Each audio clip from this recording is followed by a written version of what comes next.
The stagecoach creaked and groaned as it rolled toward the frontier town of Red Hollow, its wheels cutting deep lines into the dry earth. Dust rose in thick clouds, clinging to everything it touched. Inside the coach sat Margaret Whitmore, her spine straight, gloved hands folded neatly over a worn leather medical bag. She had traveled for weeks from the polished streets of Boston to reach this forgotten stretch of land, guided by nothing but a letter promising opportunity and purpose. When the coach finally stopped, silence followed in, unnatural pause, broken only by the restless shuffle of horses. Margaret stepped down carefully, her boots sinking slightly into the dirt. The town before her looked harsh and unwelcoming. Wooden buildings leaned with age, paint peeling under the relentless sun. A saloon dominated the street, its doors swinging lazily as rough laughter spilled out. Every pair of eyes turned toward her. She felt them assessing her tailored dress, her tidy hair pinned beneath a modest hat, the way she carried herself with quiet confidence. A woman alone was unusual enough. A woman arriving with a doctor's bag was unheard of. "Well, I'll be damned," muttered a man near the hitching post. Margaret ignored the stares and lifted her chin. She had faced worse than suspicion.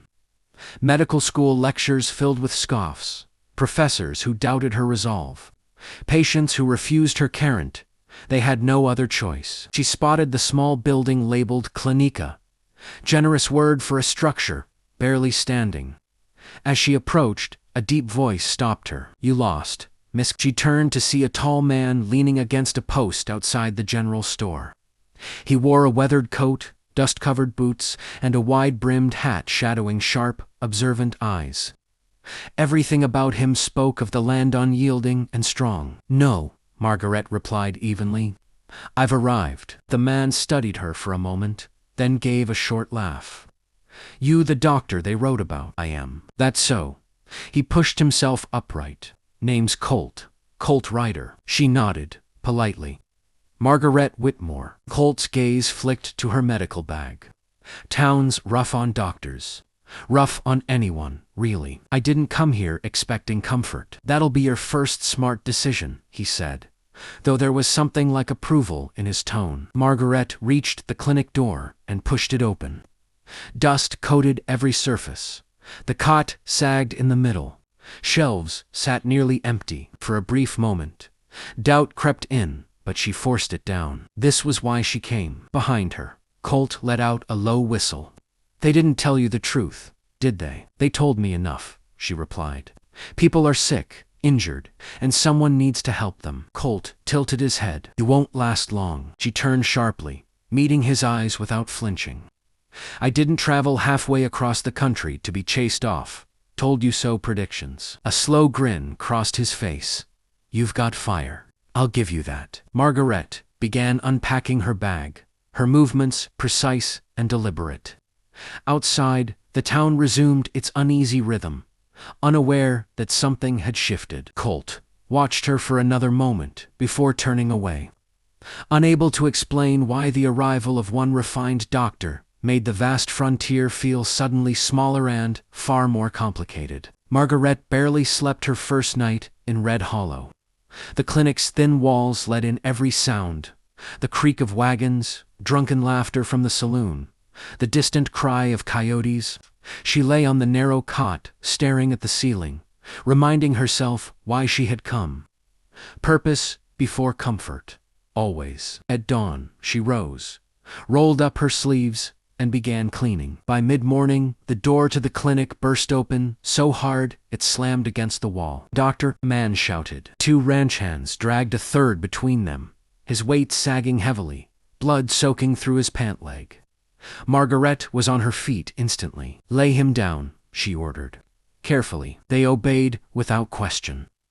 She cut the fabric away, revealing a deep gash torn open by barbed wire. Blood pooled onto the floorboards. One of the men swallowed hard. "Is he gonna lose the leg?" Margaret didn't answer right away. She examined the wound, her expression focused and calm. "If you'd waited any longer, maybe." "Hold him still." The injured man groaned, thrashing weakly.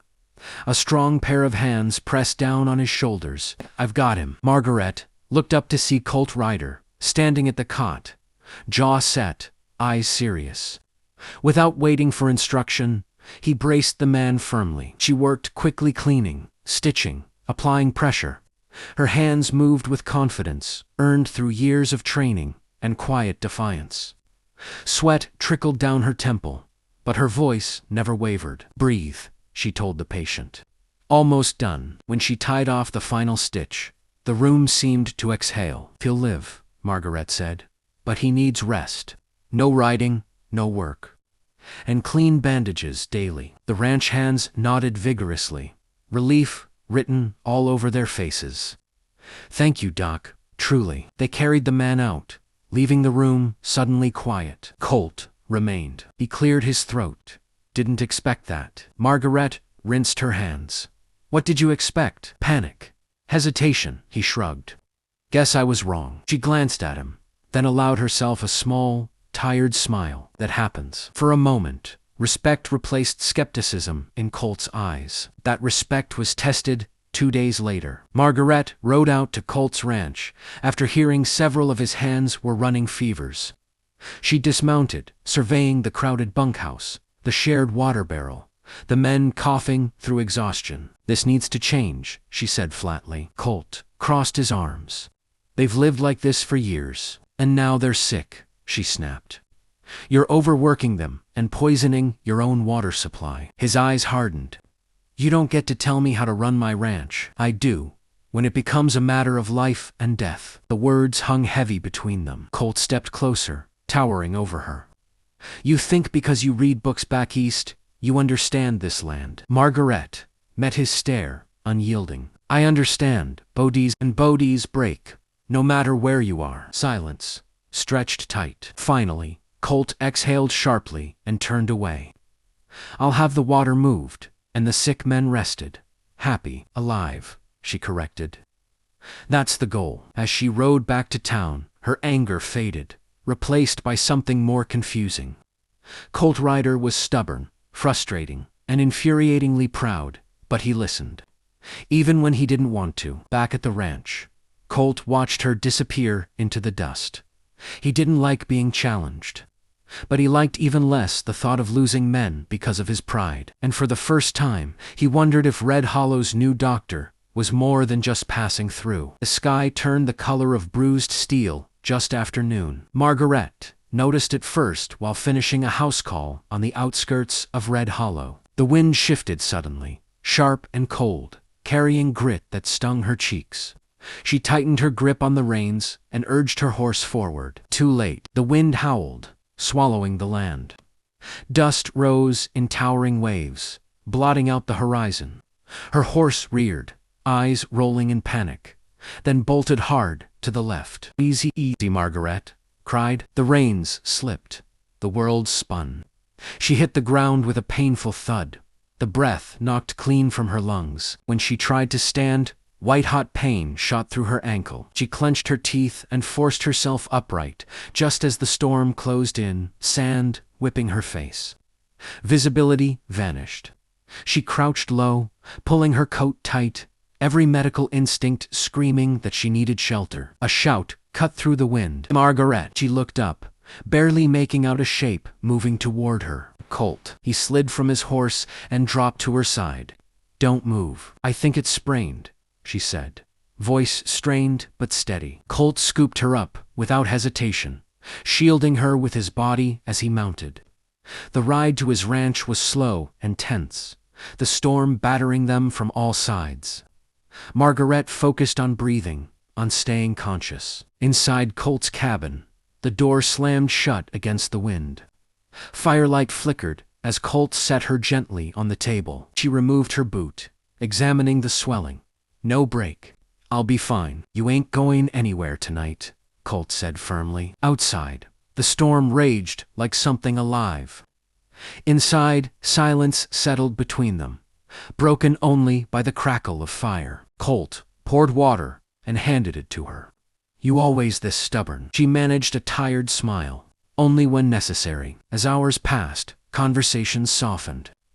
Margaret spoke of medical school, of professors who laughed when she applied, of patients who refused treatment until desperation forced their hand. I had to be twice as good, she said quietly.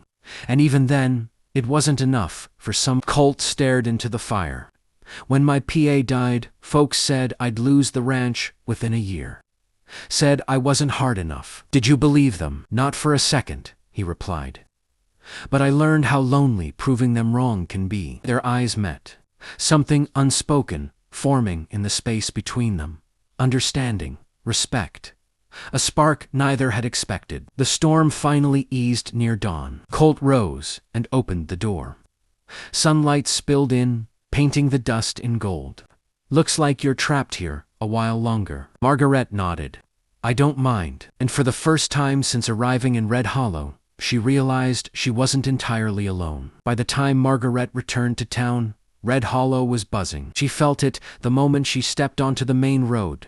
The looks that lingered too long. The conversations that stopped mid-sentence.